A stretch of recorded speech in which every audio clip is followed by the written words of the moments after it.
नमस्कार।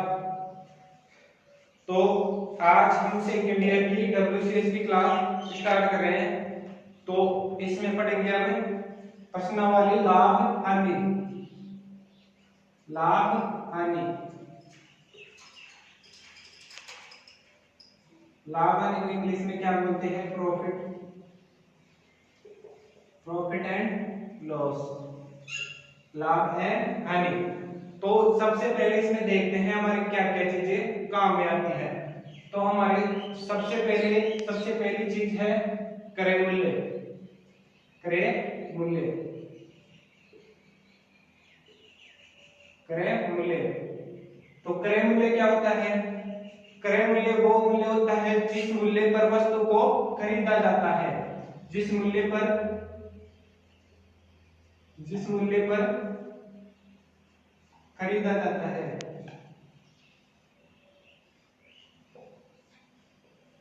खरीदा जाता है। दूसरी चीज आती है विक्रय मूल्य। विक्रय मूल्य,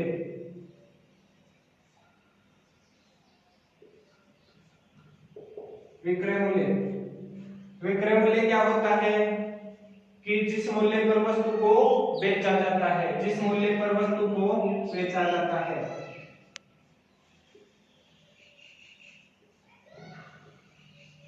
बेचा जाता है वो होता है विक्रय मूल्य।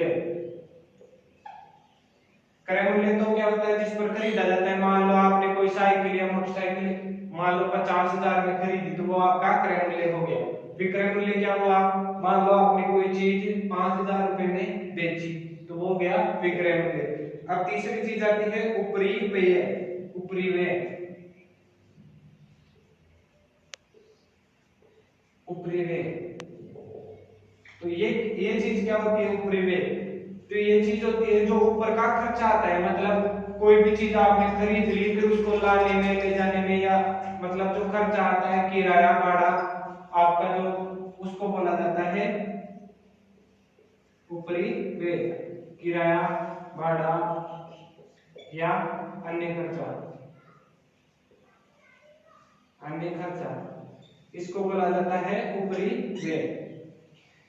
चौथी चीज आती है हमारे लाभ। चौथी चीज आती है लाभ। अब लाभ क्या होता है? सबको पता है प्रॉफिट क्या होता है। मतलब लाभ होता है जब वस्तु को क्रय मूल्य से अधिक मूल्य पर बेचा जाता है तो उस वस्तु पर लाभ होता है। मतलब वस्तु को क्रय मूल्य से अधिक मूल्य पर बेचा जाता है तो उसको वस्तु पर लाभ होता है। क्रय मूल्य से अधिक मूल्य पर।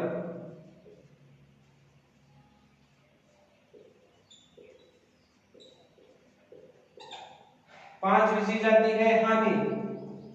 पांचवी चीज आती है हानि। हानि किसको बोला जाता है? जब वस्तु को क्रय मूल्य से कम मूल्य पर विक्रय किया जाता है या बेचा जाता है उसको बोला जाता है हानि। क्रय मूल्य से कम मूल्य पर, क्रय मूल्य से कम मूल्य पर बेचा जाता है उसको बोला जाता है हानि। मान लाभ तो क्या हुआ? क्रय मूल्य से अधिक मूल्य पर बेचा। मान लो आपने कोई चीज 1,000 रुपए में खरीदी और 1,500 में बेच दी तो उस पर तो क्या हो गया? लाभ। और मान लो हानि क्या? हानि कैसे देखेंगे? कोई वस्तु आपने 1,000 रुपए में खरीदी और 900 रुपए में बेच दी तो उसमें हो गई हानि। ये चीजें आपको समझ में आ गई होगी। क्रय मूल्य, कॉस्ट प्राइस या इसको सीपी बोला जाता है। CP cost price. विक्रय मूल्य को बोला जाता है सेलिंग प्राइस एसपी। ऊपरी व्यय यानी ओवरहेड चार्ज। लाभ को आपको बताइए प्रॉफिट इसको बोला जाता है लॉस। तो ये चीजें आपको समझ में आ गई। आगे देखते हैं लाभ कैसे होगा। लाभ,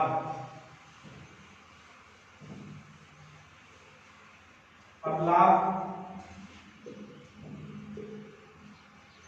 लाभ कैसे ज्ञात करेंगे? विक्रय मूल्य माइनस क्रय मूल्य। तो लाभ बच जाएगा, विक्रय मूल्य अधिक होगा और क्रय मूल्य कम होगा तो लाभ बच जाएगा। दूसरा है हानि, दूसरा है हानि। तो हानि तो क्रय मूल्य माइनस विक्रय मूल्य, मतलब क्रय मूल्य से कम पर ही बेचेंगे तभी तो हानि होगी, तो क्रय मूल्य माइनस विक्रय मूल्य आपकी हो गई हानि। अब देखते हैं तीसरी चीज, लाभ प्रतिशत कैसे ज्ञात करते हैं। लाभ प्रतिशत,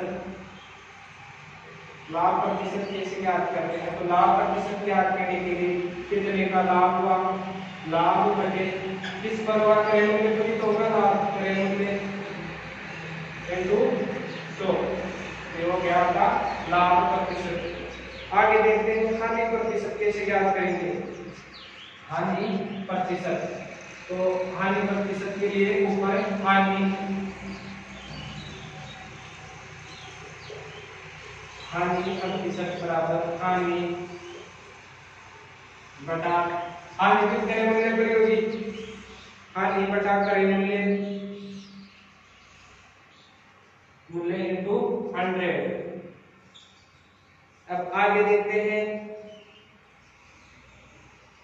लाभ की स्थिति में, मतलब लाभ का तो आपको बता दिया है, तो ये आपका बेसिक चीजें लगभग कंप्लीट हो गई है।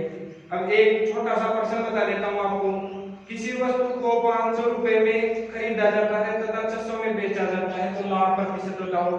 यानी क्रय मूल्य तो क्या हो गया 500, विक्रय मूल्य 600, तो लाभ, लाभ कितना होगा 100 रुपए का लाभ हो गया।